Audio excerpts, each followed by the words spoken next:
What is going on, Ravens flock? It's your man Hendo here, and this is the RouG Pod. I know some of you are going to be like, hey, it's 3 something in the morning. What are you doing on right now? I don't have a rhyme or reason for it. I know that this is going to be quick because I'm sure most of the flock is asleep awaiting this 9:30 a.m. game when the Baltimore Ravens take on the Tennessee Titans in London. But grandbaby was here. She didn't go to sleep until 1 something in the morning.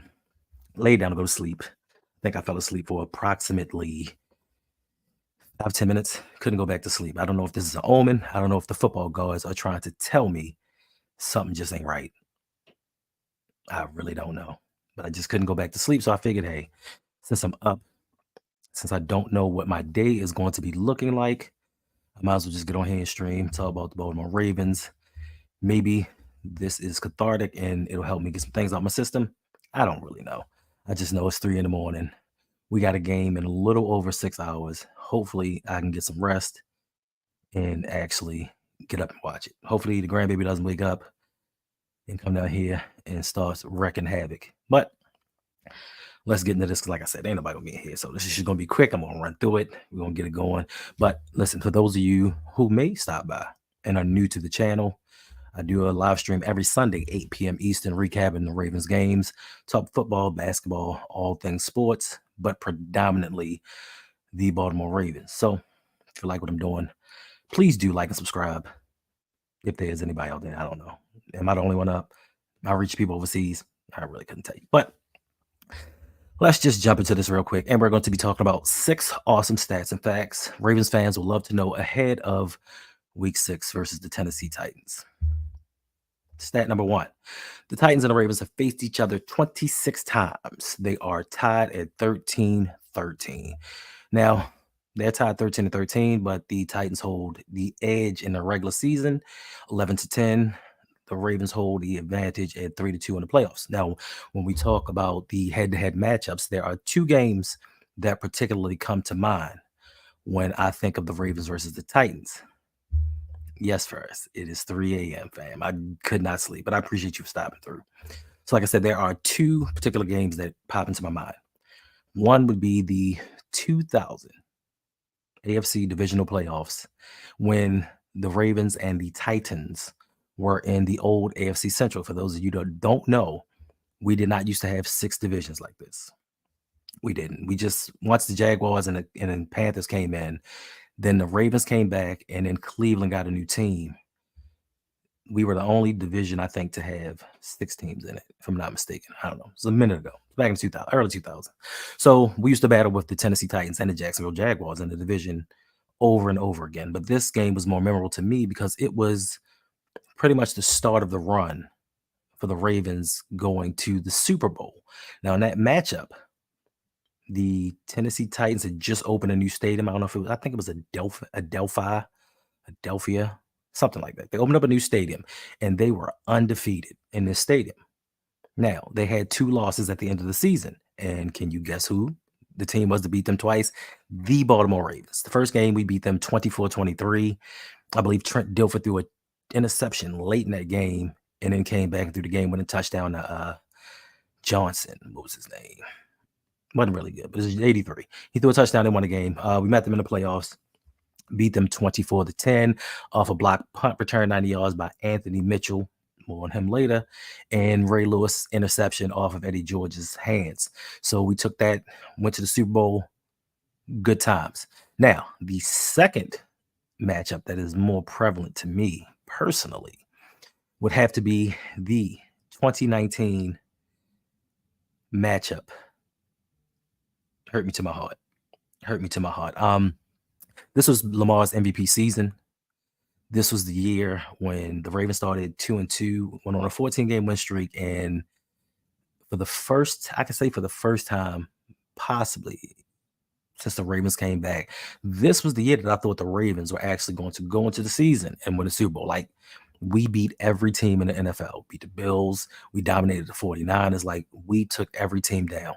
Then we got into the playoffs, and we shat the bed. Like, Everything went wrong. First, it was a interception off of Mark Andrews' hands.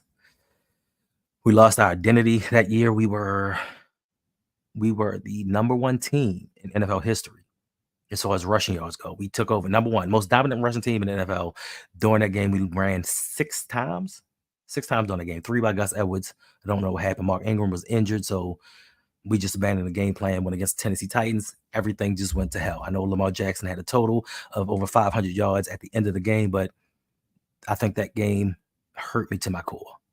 I don't normally let football really affect me like that, but I think that game hurt me to my core.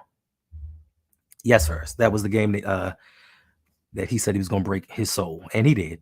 He broke his soul. Like, you could, after that, Eddie George really wasn't the same, and it wasn't a particular hit. He told Eddie George during that game, he said, "Listen, you or I are going to make a play to win this game, and it's going to be you." And ball hit Eddie George in his hands, popped up, Ray Lewis snatched it out, ran it back for a touchdown to seal that game. So yeah, but yeah, the 2019 game hurt me to my core. I thought that was the year Lamar was going to take us all the way, but it just wasn't it for us. Then the next season in 2020, even though it wasn't more memorable for me, I think it was on my birthday, because I do remember being in Pennsylvania at an Applebee's, and we took on them in, I think, the wild card game, if I'm not mistaken. And Lamar Jackson had that 68-yard touchdown run at the end of the first half. We ended up winning that game finally winning that game, because in 2019, I think the Tennessee Titans disrespected us. They were all on our logo. They would just talk smack to the team. The only person that went out there was John Harbaugh. So there is a direct hatred for this organization. Like I said, going back to the early 2000s from the AFC Central, it's just a game that it's just a team that we just particularly don't care for. It's no love lost. So I don't know if this game is weighing on me, and that's why I couldn't sleep. Like I said, it's three something in the morning, and I'm just laying there and I'm trying to go to sleep. I can't go to sleep. I hope this does not mean a loss, because listen, we are 3-2 right now. We just lost to the Pittsburgh Steelers, but the offense just wasn't doing what it was supposed to do. We do not have a good track history in London, but more on that later. We don't have a track history. So, next fact, and I think we spoke a little about this just now. The next fact is Tennessee leads the head-to-head matchup against Baltimore 11-10 regular season. Hopefully, if we win this game, when we win this game, we will tie it up at 11-11. Now, I know Tennessee is not the juggernaut that it once was, but you cannot take any team for granted. And as Baltimore Ravens fans and New York Giants fans, as far as is, we know this. We took Indianapolis for granted, lost. We took Pittsburgh for granted, even though they're a divisional rival. Tough game. We took them for granted, lost. I don't take Tennessee for granted. Like, they have some strengths that kind of give me trepidation. Oh man, what's up, Ravens Flock? Says don't hold your breath, Ravens, and find a way to lose. I'm not fighting this. Like, I'm at peace. I'm at peace. If they lose, it's a problem. I think if the Ravens lose this game, it's going to be a problem, because with the travel and then going back, we have to take on the Detroit Lions next week. These aren't your same old granddaddy's Detroit Lions. They look pretty good. Jared Goff is matured as a quarterback. They got Jameson Williams back. And that right there, with him coming back, I thought this next game was supposed to be his first game back, but they let him back early.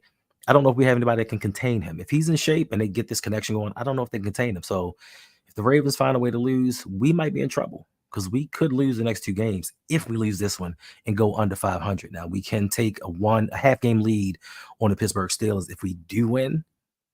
I can't say tomorrow, later today. We can take that half game lead. I don't know how confident I feel in this. It depends on what the offense does. It depends on if John Harbaugh has his team ready to play. Not always guarantee, but Tennessee sometimes looks good. They sometimes don't look well. I mean, I don't know. Derrick Henry is a problem, but I think for the first time in a while, we have a man in the middle that can kind of do some things. It's kind of reminiscent to Ray Lewis, Eddie George. We got Derrick Henry, Roquan Smith, and a little bit of Patrick Queen. I think Patrick Queen is going to play a role. I think he faced Patrick Queen in his rookie season. Patrick Queen was not the player that he is now, so I think that's going to help out a lot. Yes, sir. You are factually correct, sir. Giants ain't taking nobody for granted. They just suck. And your quarterback. I saw your show yesterday, and you said Daniel Jones may not be playing. He's not playing. Daniel Jones is out. It's Terrell Taylor that's taking the helm for them. All right, moving on to the next topic. It is Tennessee allows the 10th most passing yards per game this season. So this is a conundrum in itself because the Ravens, I think, are fourth in the league in rushing and 26th in the league in passing. The Tennessee Titans allow 240 yards per game, and the Ravens are only passing for 189. So something has to give, hopefully. I know last week the wide receivers dropped approximately 7 to 10 passes for about 200 some yards, maybe 2 to 3 touchdowns. They have to redeem themselves. Like, this is the game that you say, look, I know I let you down last time. Something needs to come around. I need to do better. I'm just not, and I have not been a believer in Todd Monken. I know a lot of people thought that when we signed him, going away from Greg Roman, that this was going to be a plus. But being that John Harbaugh said, hey, I don't need to do any research on this guy. I heard he was good. I'm good with him. Let's roll.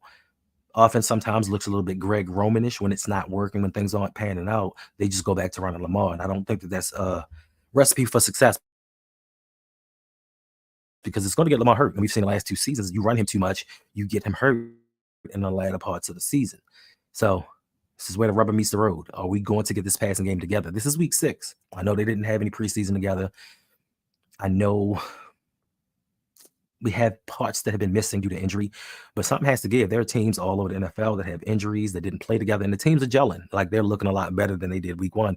We are actually progressively getting worse. Since that Cincinnati game, we have gone downhill. Don't know what's up with that. But to me, once again, I think it is coaching. And Raven Flock said the O-line will continue to fold, receivers drop passes and halves. Monken can't coach for ish. In the end, everyone would just blame Lamar and say he's not worth the money, tired of the crap. This is factually correct. Listen, I don't think that on a larger scale, the Ravens are going to drop that many passes. Mark Andrews, he's good for a drop touchdown here and there. He is. In big games, he just doesn't show up. Odell, don't know if we're going to get a full game out of him, so I don't know what to expect. I don't expect Zay Flowers to drop as many passes. He's dropped passes before this previous game. I don't know why people act like this is the first time. He had dropped problems in college, but I don't think collectively as a whole they're going to drop as many passes. Now, Harbaugh being able to coach, he's just a cheerleader. I've been saying this since 2012 on the run to the Super Bowl. I said, look, this guy is not the man. I know a lot of people love Harbaugh and they make excuses and they say, listen, if we fire Harbaugh, who are we going to get in his place? Doesn't matter. Doesn't matter. You can bring anybody in to be, quote unquote, a game manager and not do their job well. He doesn't manage timeouts well. He doesn't manage situational football well. He does not do anything to kind of uplift his coordinators. If his coordinators are struggling in a certain area, he has no expertise to say, look, do this, try that, do something else. He just sits back with a dumb look on his face and lets them fumble the game away, so to speak. So yes, and Lamar, of course, he's going to get the blame because Lamar gets clicks. Lamar's clickbait. Like, if you mention his name, people will watch. If they go on these TV networks and say Lamar, because the same thing happened with Justin Herbert early. He struggled a little bit early. He's gotten a little bit better, but he struggled early. And Joe Burrow's like crap, minus the last game. He had maybe a decent game before. He's the highest paid quarterback in the NFL, and nobody's talking or saying a word about, hey, he's getting all this money, he's not worth it. But of course, it's Lamar. You know what I'm saying? This man doesn't bother anybody. Of course, it's his fault. Now, they went on TV, made their claim that Lamar should have did this, Lamar should have did that. He should have thrown an interception, which I agree. But then on the other hand, they said, well, the Ravens dropped 7 passes, but that didn't have anything to do with it. Lamar just has to play better. And I just think it's totally unfair. But listen, that interception, I can't hold you. Like, he shouldn't have threw that ball. I know he's trying to get OBJ involved in this offense. He's trying to help him live up to that contract. Because quite honestly, $15 million for what? The one time that we decide we're going to go ahead and spend a little bit of change on a player, on a wide receiver, especially offensively, we go out and get somebody that's injured. This is exactly why we said also go out and get DeAndre Hopkins, just in case Rashad Bateman doesn't come back healthy. Just in case OBJ isn't what he once was. Now we have a legitimate guy who's a number one that can kind of get things done. And even over there in Tennessee with Ryan Tannehill doing Ryan Tannehill things, DeAndre Hopkins has like 348 yards receiving so far this year.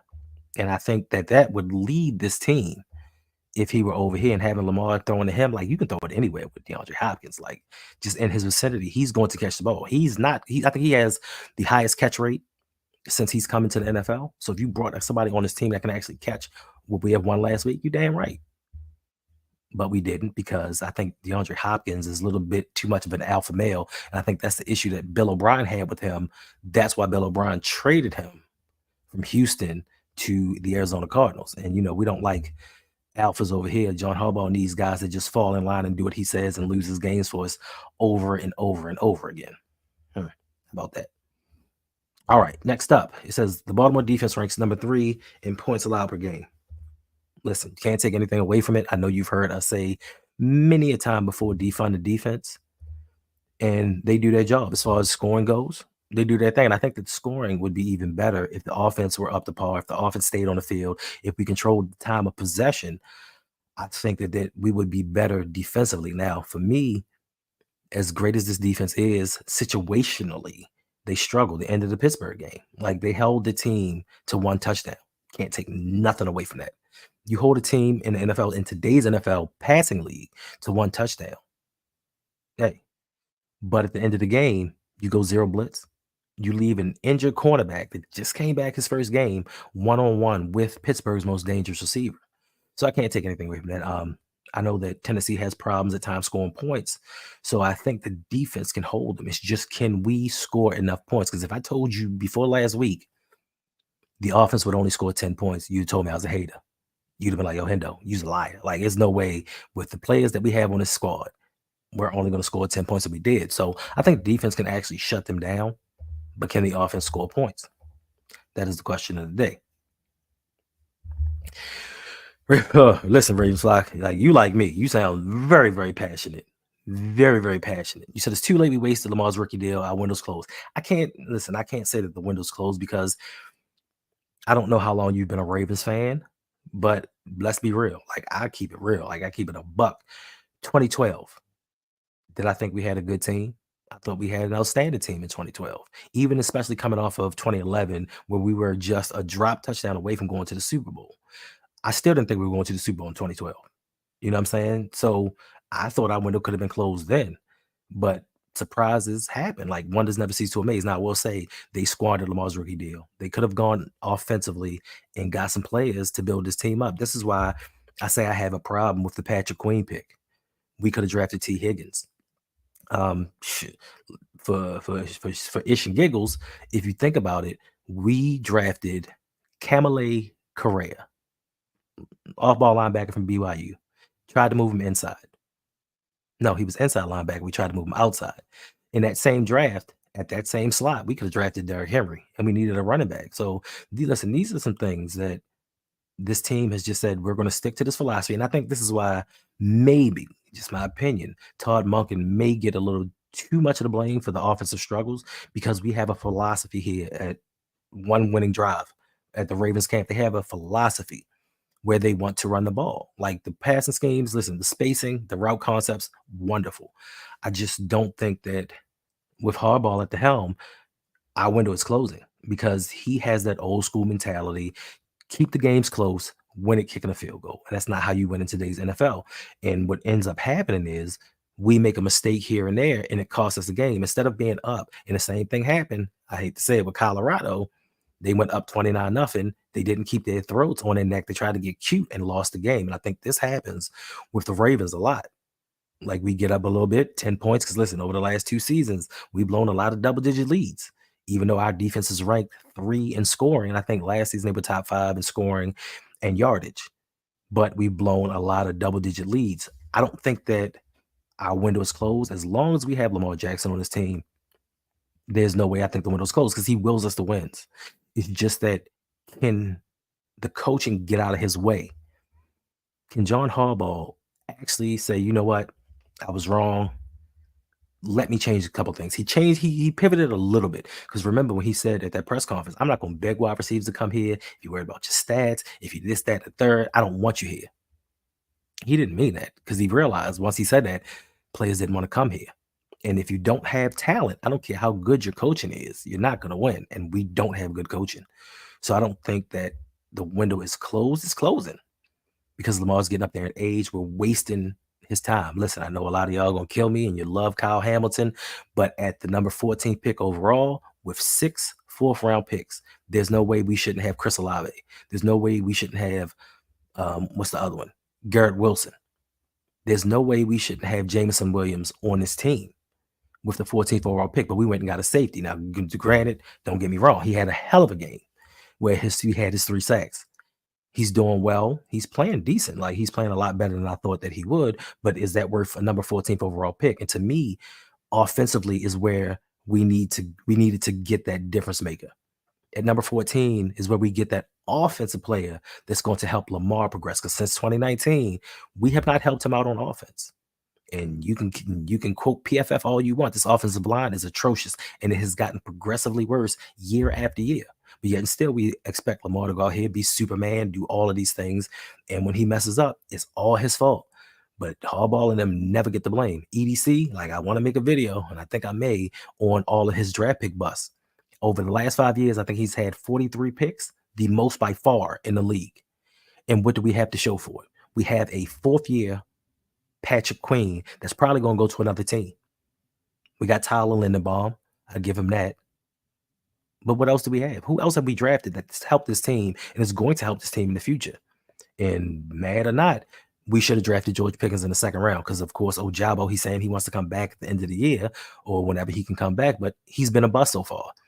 And I know y'all gonna say, well, how can he be a bust? He hasn't played. This is a part of the game. Playing is a part of the game. You being injured is a part of the game. I don't give a damn how you got injured. You not being available on the field, I hold that against you for whatever reason because you're not helping this team progress and helping this team win. But as far as Super Bowl windows closing, I refuse to believe that until Lamar decides the day that he doesn't want to be here anymore, or until the day he decides he wants to tank so they can get a new head coach. I wouldn't be mad at that either. I love to win, but I do think we need to go in another direction as far as the head coach. But moving on, next one, Baltimore's playing overseas for the 2nd time in team history. Yes, Lord, 2nd time in team history. The Ravens also played in London back in 2017 where they took on the London Jaguars. They seem to just be over there every year. That was a horrible year. The only touchdown I think we lost 44-7. Joe Flacco was the quarterback. He did not even throw that touchdown. Ryan Mallett, rest in peace, the late Ryan Mallett, threw the only touchdown. Jaguars dominated us from beginning to end. I know that we went over there on a Thursday at that time, and I just think that the time zone difference did a little something to us. Plus, once again, Jonathan Harbaugh does nothing to prepare this team for big games. Now, the Tennessee Titans have also played overseas. I think it was in 2021 versus the Los Angeles Chargers, and they lost that game as well. So one of these teams quite possibly are going to get their first overseas win. Now, this game in London in 2017, it also sparked a lot of controversy. This seems to be a topic of contention when it comes to the Ravens fan base and attendance. They say that day was one of the days where we lost a large contingent of our fans because of the Colin Kaepernick situation. They took a knee.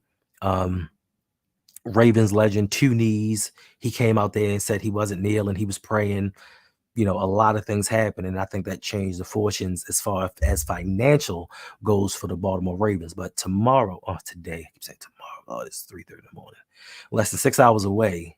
One of these teams are going to get their first win. Hopefully, it's the Ravens because I think this loss can derail the season. Like, I think this loss will send us spiraling in a direction that we may not recover from. Now, will it send us in the direction of a new head coach? I don't know, because Steve Bisciotti just refuses to let go of this man, regardless of what happens. I heard something earlier today. I don't know if it was on YouTube, Twitter, somewhere. They were speaking about Bill Belichick. Bill Belichick sans Tom Brady. They said without Tom Brady, Bill Belichick is an average to below average head coach. He's on a hot seat right now. They don't know if this is going to be his last season in New England. They don't know what's going on. But they said, listen, he's won 6 Super Bowls. But he's losing right now. He's lost the team. They just don't look well, just personnel decisions. All this is going wrong. 6 Super Bowls, and they're talking about firing him. John Harbaugh, since 2012, before Lamar got here, what has he done? I mean, even after Lamar got here, what has he done? 2 playoff wins, and he has 1 Super Bowl. So you're telling me a 6-time head coach, one of the greatest head coaches of all time, if he coaches another 3 years, he'll possibly be the all-time leading in wins for a head coach in the NFL compared to John Harbaugh, who just won his 150th game, compared to a guy who could win 372, if I'm not mistaken, somewhere around there. And you're telling me he's not on chop block, like he's not on the hot seat? Like I can't compare the two. Like if he's not doing well and we're not winning, if we go into the playoffs and lose in the first round again this year, something has to change. Something has to change. Not these low budget free agents, not them bringing in a new offensive or defensive coordinator. Something has to change from that top because systematically, this isn't working. We've changed offensive coordinators at least 6 times. John Harbaugh's had about 4 or 5 defensive coordinators. And the only constant that remains is Jonathan Harbaugh. So I think after this, he got to go.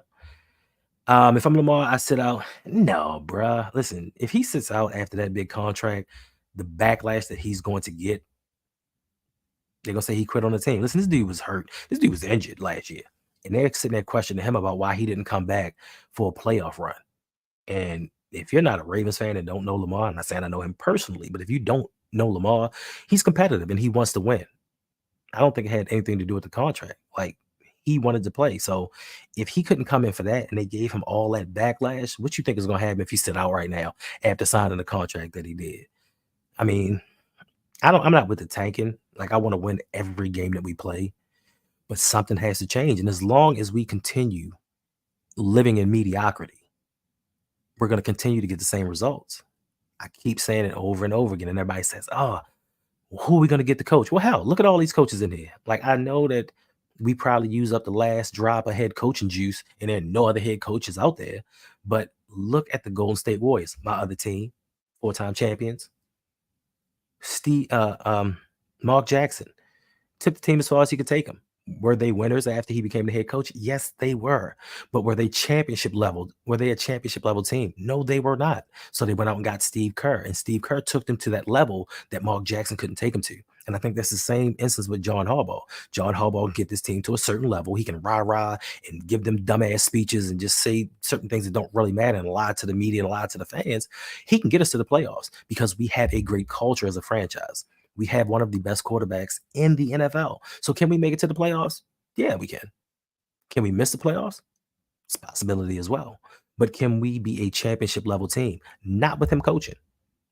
And that's just my personal opinion. Like, all this is opinion based.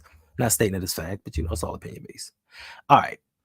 Let's see. Last one is the Ravens traveled to London on Thursday. In 2017, in 2023, they did so on Monday. Yes, right after the game, they decided we're going to go out to London. We're not going to have a repeat. I guess that's superstitious. But this year, the teams in London, the teams that went out early, are actually 4-1 in those games. And I think the only loss is the Jaguars. No, did they win? Did they win both of them? I think they won both of them. But I know the Jaguars stayed out there for 2 weeks. But teams are 4-1. I can't remember which team actually lost that went out there early. But we went out there early. The Tennessee Titans left on Thursday afternoon. So they're doing what we did back in 2017. Will it make a difference? I'm not know. Will they be jet lagged? I just know that the Ravens will be a little more acclimated to the climate, to the time difference, to everything that's going on over there. Mark Andrews said it was a genius move. I can't say it was a genius move. I just think if your players come ready to play and your coaches coach like they're supposed to, I think you can win a game, especially when you play an inferior opponent. Not to take anything away from the Tennessee Titans, but I do think that the Ravens collectively are a better team. Does that mean that we'll win? No. Any given Sunday, any team can lose. So who knows with that one? But we will find out. All right. What do we got next? It's been 30 minutes already. Jesus. All right. So 5 key matchups. 5 key matchups that may help determine this game as far as I see it. Matchup number 1, Lamar Jackson, Kevin Byard. Kevin Byard is one of the better safeties in the league. In 8 seasons, he has 27 interceptions. I think he had an interception back in 2019 off of Lamar Jackson. Like I said, he is an all-pro. He's a pro bowler. I just think that if Lamar plays up to his capabilities and the team around him plays like they are capable of playing, then we should come out on top in this matchup. Second matchup, Roquan Smith versus Derrick Henry. Mm, we got a dog back there. We don't have guys missing tackles. We don't have Earl Thomas blocking for Derrick Henry. We have a guy that's going to bring the wood, that's going to match that intensity, and I think that's going to be a good matchup. But also, we have to factor in Tajay Spears, who is the backup running back for Tennessee. I think he's starting to get a little bit more of the carries over Derrick Henry. Derrick Henry's averaging 3.8 yards a carry. I don't know if they're trying to make that transition from one to another because he is getting older. But listen, if the Tennessee Titans don't value and don't want Derrick Henry, send him over to Baltimore. We will take him, no doubt. Another very important matchup to me is Jeffrey Simmons versus Kevin Zeitler.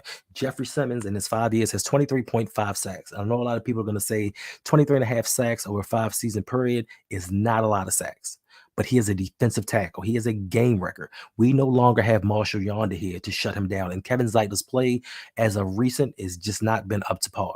I don't think that the Ravens are going to re-sign him. He just looks horrible out there. And one missed tackle can end a season. One missed tackle can change the fortunes of a game. How many times have we seen Zeitler, Moses, Johnson, one of them give up a play or some pressure, Ronnie Stanley, and they knock the ball out of Lamar's hands? Now, I know Lamar leads the league in fumbles, and that's because the offensive line has been porous. And I just think this is going to be one of the more important matchups that we have during this game. Another important matchup is going to be DeAndre Hopkins versus Marlon Humphrey. Marlon Humphrey, this is his second game back from injury. Don't know how much he's going to play. So also, I think that Brandon Stevens is going to be factored into this matchup. Now, DeAndre Hopkins is possibly the only real threat that the Tennessee Titans have in the pass game. First round pick Treylon Burks, he's either been injured or ineffective his entire career. So I think if they can key in on DeAndre Hopkins, we may have a chance to win the game. Now, we also have to factor in Derrick Henry. He loves to pass for touchdowns. I think he's 7 for 7 in passing touchdowns, and he's gotten us a couple times. Like, for some reason, we just cannot seem to defend that play. I don't get it. And the last matchup is going to be Odell Beckham Jr. versus Christian Fulton. Now, Christian Fulton, to me, I don't know if he is their best cornerback, but this is the guy that they had listed. He, this season, has 20 tackles, 3 assists, no interceptions. I'm not sure if he has any interceptions throughout his career, but him keeping OBJ down, that's going to be his job. I don't think he has much to do because OBJ, as it seems this season, keeps himself down. Either OBJ is going to get hurt, he's going to be non-existent, but I know that Lamar is probably going to try to force the ball to him. I hope he doesn't. I hope he goes in the flow of the game. I know that's your boy, and he did this with Hollywood. Like, you're trying to help him justify that contract. You're trying to get him involved in the game. Don't do it. Let it come to you. Go to who's open. Run the damn ball. Like, this Tennessee Titans defense, I know they're going to have a little bit with them just because they hate us, because we hate them. First says Lamar Jackson leading in fumbles is interesting. More like Lamar Daniel Jones Jackson. No, first. Please do not come in here with that propaganda, sir. Because for one, Lamar Jackson throws for yards and touchdowns. Listen, unless in Lamar's injury-riddled season last year, he threw 17 touchdowns. Remind me again how many touchdowns Daniel Jones threw? Oh, 15. How many has he thrown this year? About 4 or 5. And I think he has like 4 interceptions. Let's not do this first. Like, you stay over there with your bum, run down, tired New York team. I'll stay over here with my winners for the moment, and we'll go from there. Appreciate you, bro. All right, what we got left? 35 minutes. Listen, there's 6 people in here. I appreciate y'all. I didn't think anybody was going to come. I thought I was going to come in here, get through this, get it done, and possibly try to go back to sleep before this little baby wakes up. You remember first. Don't play with me. Because my thing is, I better not oversleep for this game. I better not. But I don't know if I'm going to be able to stream later tonight, 8 p.m. It's a possibility. It depends. I think we're supposed to be going to the pumpkin patch or trunk and something with a trunk where you put decorations on your trunk and go. So I don't celebrate Halloween, but we got the baby here, so we're gonna do that. What have we won? We've won games first. We've won games. Name me the last time a New York team, not just the Giants. Name me the last time a New York team has won something first. In any sport. Any sport. Take your pick. Any sport. OBJ is useless. I mean, we kind of said that before the season started, me and the crew, and people just told us, you're just negative. You just don't know what you're talking about. You say anything, but you can see just by history, OBJ has been on a decline since what, 2019, 2021, 2020. He's been on a decline. Like, he hasn't been the same since he left New York.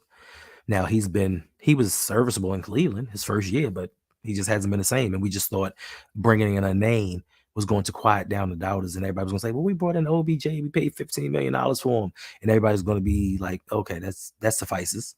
We brought in a $70 million safety. I don't think it's comparable. Excuse me. All right. Speaking of, when I said earlier, Anthony Mitchell, defensive back that ran the 90-yard touchdown in to help us win that 2000 divisional game.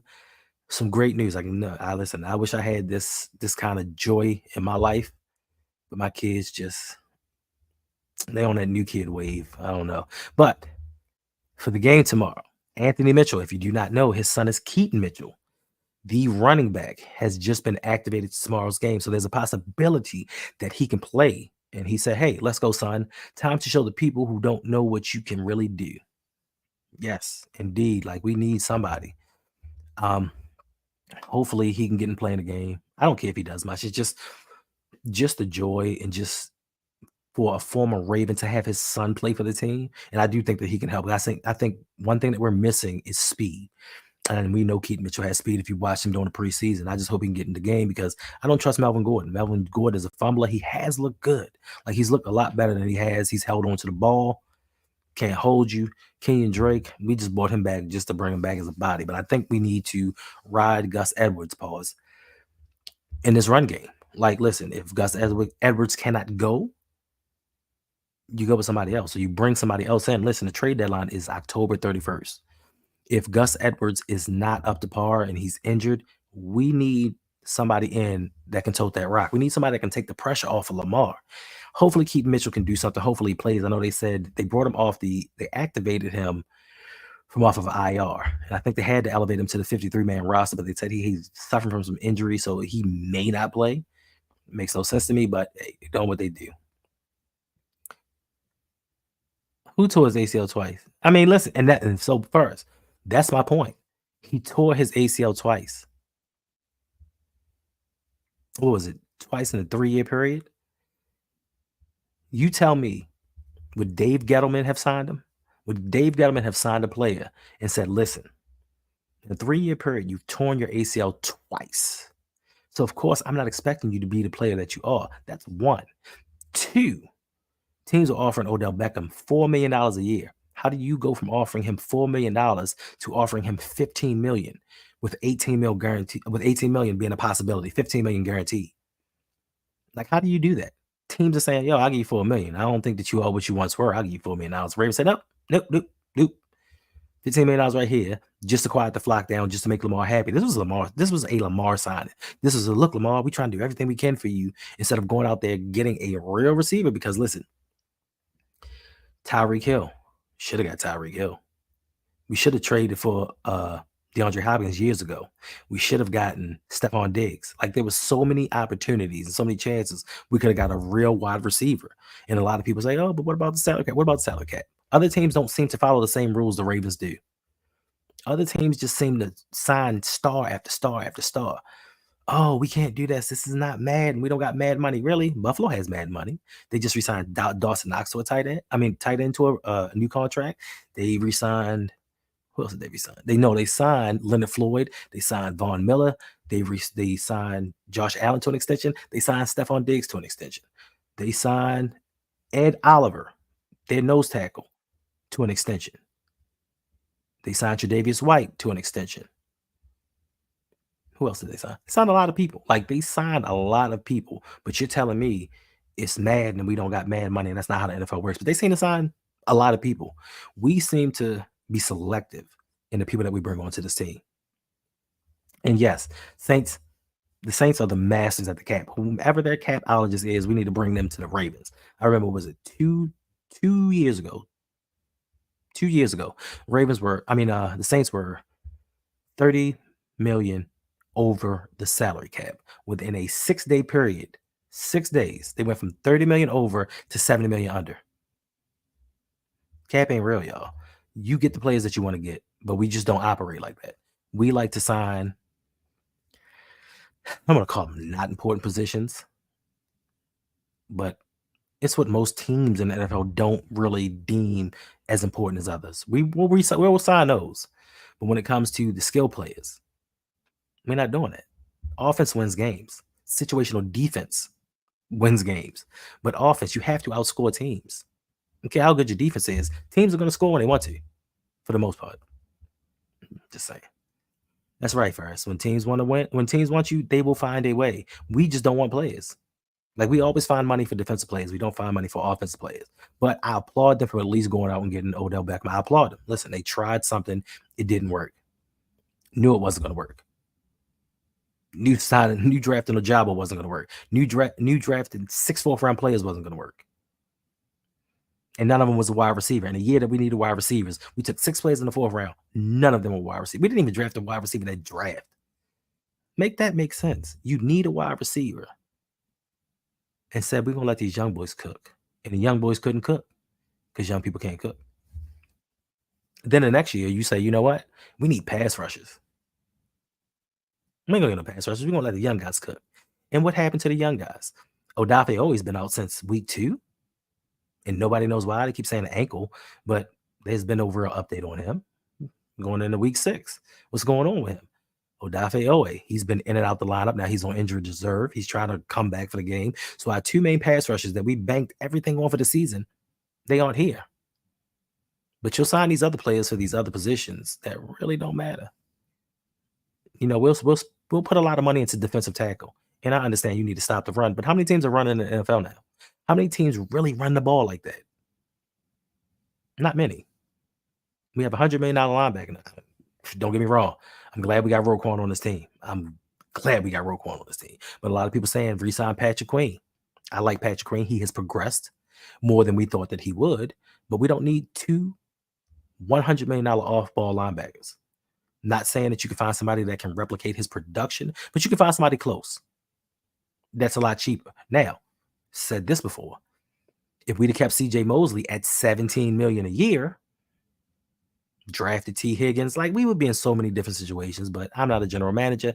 I only play one on YouTube. So there's that. All right, let's check out these injuries for this game. Seems like everybody pretty much practiced except for Odafe Owe. Everybody else had full practices on Friday. They should be in the game. Morgan Moses should be back. Patrick McCarr, he's going to be a backup if needed. Jadeveon Clowney, I know he was sick. I don't know if it was the air travel or something that he ate. Geno Stone, he was limited on Thursday, but he came back in full. So honestly, we should be a lot better than we had been in a long time. Only thing that I think that we're missing is Tyus Bowser. Like, we've been missing him this whole season.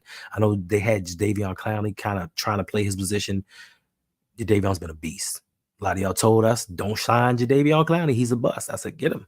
He's not going to get you sacks, but he's going to set that edge. He's going to stop the run. He's our best graded run defender. He has the most pressures on the team. Like I said, I'm not a GM. I'm not a talent evaluator, but I watch football other than the Baltimore Ravens. This is why we tell y'all all the time. Don't just watch the Ravens and base everything off of what you see what Baltimore does. You have to go out there and look at the NFL. You have to see other teams, study other franchises, because the Raven way ain't the only way. And the Raven way ain't what the Raven way used to be. Trust me. Trust and believe. I've been watching this team since its inception in 1996. I watched the Colts until they left in 1983. And yes, I'm that old. So I've been watching football for quite a long time, a very long time. And I'm not saying I'm an expert. I'm not saying I know stuff. But I see tendencies. I go off tendencies. I go off certain things. Like, yo, if people tell you who they are, believe them, because I believe them. Odell Beckham told me he was a player that's getting on the older side, and he gets injured. I believe him when he told me this season after season. Can he make spectacular plays here and there? Sure he can. Is it worth $15 million? Hell no. Now that's $15 million or $11 million more than we should have paid him. That could have gone to another premium position, somebody else that can help the team. But I do digress. All right, listen, still 6 people in here, still more people than I thought was going to be here. So if you like what I'm doing, make sure you also check out the crew. Make sure you check out my man, Chris Just Joking in Deep Cover. They do NFL. They do the Ravens. They do all the little plays that I don't do. Like I don't do film. I don't break down prospects. They do a great job of it. LBHT, Lunch Break Hot Take. Listen, you should already know. Best in the game. They do a Ravens and Panthers podcast. They should be doing a live stream later this evening, right after the game. I'm not sure if they're doing one, but they do have a live show every Wednesday at 7:15 p.m. Dopest dudes out there. They also, with our man OTR Mike, do Ring Kings podcast. So if you're into boxing, make sure you check them out. If you're casual, they will teach you everything. They don't argue, they just teach. We are teachers here. We try to inform you. So make sure you check them out. Also, my man OTR Mike, Open Mic with OTR Mike. He is also a part of Ring Kings. He does his thing. Check him out too. Don't know when he's coming out with new content, but it should be coming soon. And last but not least, my man Coach Evans of Sip to Tally Films. He does the Ravens breakdown. He also has a channel, More Sip to Tally, where he does the other 31 teams in the NFL. And this man brought us all together, and we do the Ravens roundup every Monday night at 9 p.m. where we sit back and recap the games. Dope content. Make sure y'all check us out. Make sure you like and subscribe to the channel, please. Listen, we are on the road to 4,000 subs. Like I'm on that road to 4,000. I know theoretically, technically, subs don't really matter. And I told my homeboy, subs don't matter. Subs are all for ego. Just almost somebody say, hey, you got a YouTube channel, how many subs you got? And you can be like, oh man, I got 10,000 subs. It's all for ego. I'd rather have the views and the interaction with the people. But if I can get my subs up, that looks good for sponsors, I guess. You know what I'm saying? I'm trying to get paid like everybody else is. This is a job. This takes a lot out of you.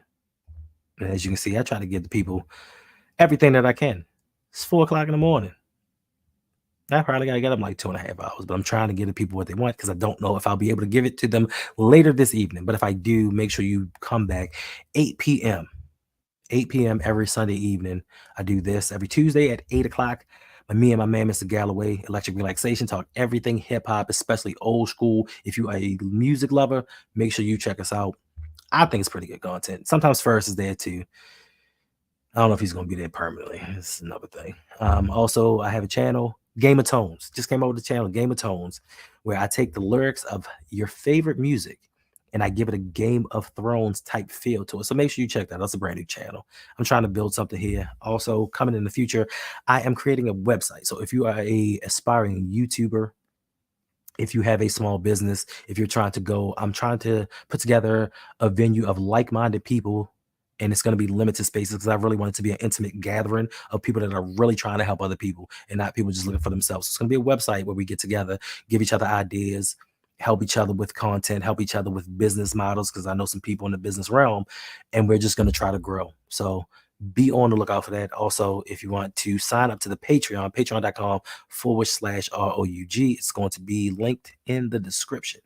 If you want to hang out with me after streams, hang out with the people, get into the Discord, get into the fantasy football, a lot of different things. Like, this is a community that we are trying to grow. This is a community that has welcomed me in because it's a bunch of us. Like, it's, if you see me, you'll see the other fellas, and we've grown this from strangers to what we have as a family. And I think that this community is all a family, and we're just trying to help it grow, trying to expand it, trying to do some more things. You know what I'm saying? If you like the merch, like Jamar Laxon, because I can't call it Lamar, but then, you know what I'm saying? We got a couple things. Make sure you go to Spreadshop, check out the merchandise, check out the Patreon, Talk Ravens.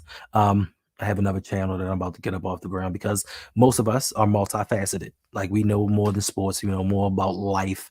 And for some reason, YouTube just doesn't like you mixing things up. Because I tried that. I had a show on here where I was mixing up life things in football, but the algorithm was like, nah, we're going to kind of mute you a little bit. And that didn't help. So I went over to something else. So appreciate y'all for hanging out with me. If you have anything, hit me up. If you have any questions, you know what I'm saying? Questions about football, questions about life, questions about whatever. Put it on. I'll put it on the show, answer the questions for you. Also, my sponsor. We have a sponsor. We got a sponsor. So make sure you check out my man Brandon Bazel. He has a store as well. Some dope stuff coming. He just rebranded his store. Got some things going on. Check out the commercial. If you're looking for that new hot gear, make sure you go to 86ghost.com. My man has revamped the store. He did it all for you. It's for the fans. It's for the people. It's for the consumer. 86ghost.com. Make sure you go out there and get this hot gear today while it's available. Also, right now, there is a 10% discount code on the website. Check it out. Check him out. Listen, this is what we do right here. We support one another. That's my man, Ghost. So if you are into community, if you are into growth, if you are into family, this is what we have here. And for those of us that know us, they know we don't play when it comes to ours. So appreciate y'all. I'm not going to be doing a live stream during the game. Coach Evans Tally, I know he's going to be doing a live stream. I think my man Raven C is going to be doing a live stream during the game as well. Of course, Engraven is going to be doing his. Don't know who else. But make sure y'all check them out. Come back for more content. Appreciate y'all.